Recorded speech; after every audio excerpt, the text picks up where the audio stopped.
and she showed you where to find the emergency preparedness course. So I don't know if you guys knew this, but our emergency preparedness course is actually created by a man. He actually lives 4 doors down. How I lucked out to move next to this man, I don't know.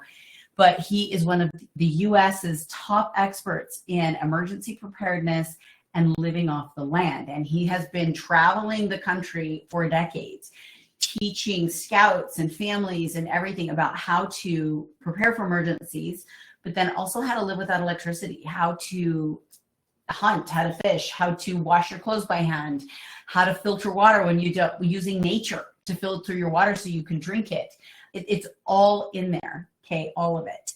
And he's given it to us, and his is mostly just written up. And what we've done on most of the programs is we've taken his writing up. You could literally download all his PDFs and print it out, which I highly recommend.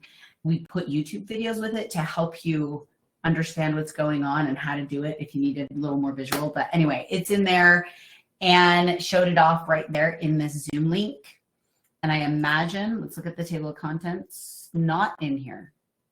So you haven't posted it yet, Anne? I assume it'll be getting posted, the video, and then you can do it. But in the meantime, okay, for those of you who are in here, if you're wondering where to find it, you're going to go to, you come over here, member login,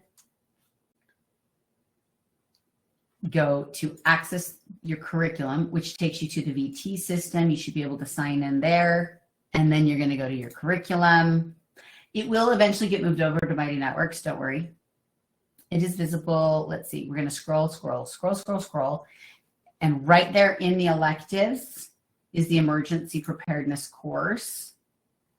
And like it's under water, cash, fire, 72-hour kit, checklist, washing outdoors, bedding in the open, MIT, Pine water filter, cooking options. And then we're still adding into this every week. Like we've got 10 times this much information that will continue to be added in. We're moving all the courses in here over to Mighty Network. So it'll take us some time, but we'll get there. So if you want to find all that, there you go. All about encouraging today. I know the world feels scary right now with everything going on, and we're hearing all this stuff about Helene and the new hurricane coming in, and then what the government's doing about it, and we're all feeling helpless, and it's hard, and it can feel a little discouraging as I'm sitting in my nice, comfortable, dry home, and I think, what can we do to help? So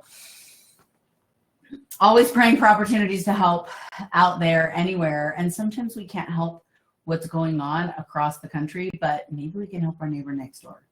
Maybe we can help the other homeschool mom who's struggling. Maybe we can just reach out to each other here in the group and just lift each other up if there's nothing else. So instead of sitting around feeling helpless, maybe we just reach out to the next door neighbor or even someone here in the group and see how we can help each other today. And that's all I know how to do right now. So we've got the add-ons of the emergency preparedness course. We've got the herbal course being redone because it was in there, but it needed redone badly. And Anne is doing that for us. And that's coming up too. As you're discussing all that's going on in the world with your kids, remember there are things we can do about it. Prepare your own families for something happening in your own world. You will feel more confident. You'll feel more peace if you're prepared. That is one thing I have found. I've always loved preparing for emergencies. I've always loved stocking food. I've always loved having a year's supply. I've always liked those types of things. And when you have those things in place, 72-hour kits, grab and go kits, those things actually bring peace. Because if something were to happen, at least we have what we need. And that's huge. And says, Dad is going to let me do a video about the ways to do things, preparedness and stuff. Yay. Yay, yay, yay.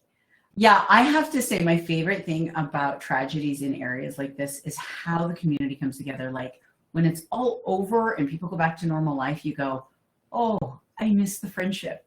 I miss all of us pulling together. There is nothing more beautiful.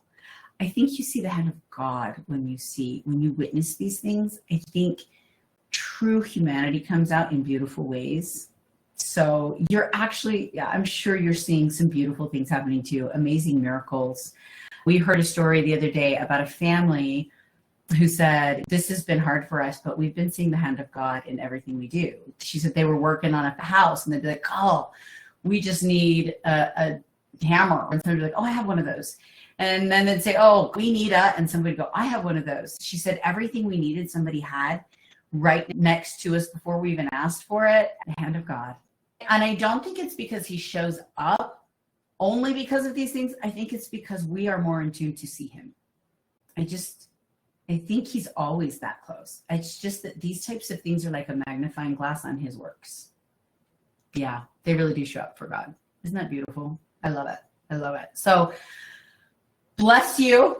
Bless the miracles that are happening in your life. We're going to keep praying for more, as always. And if there's one thing I know, he has his people.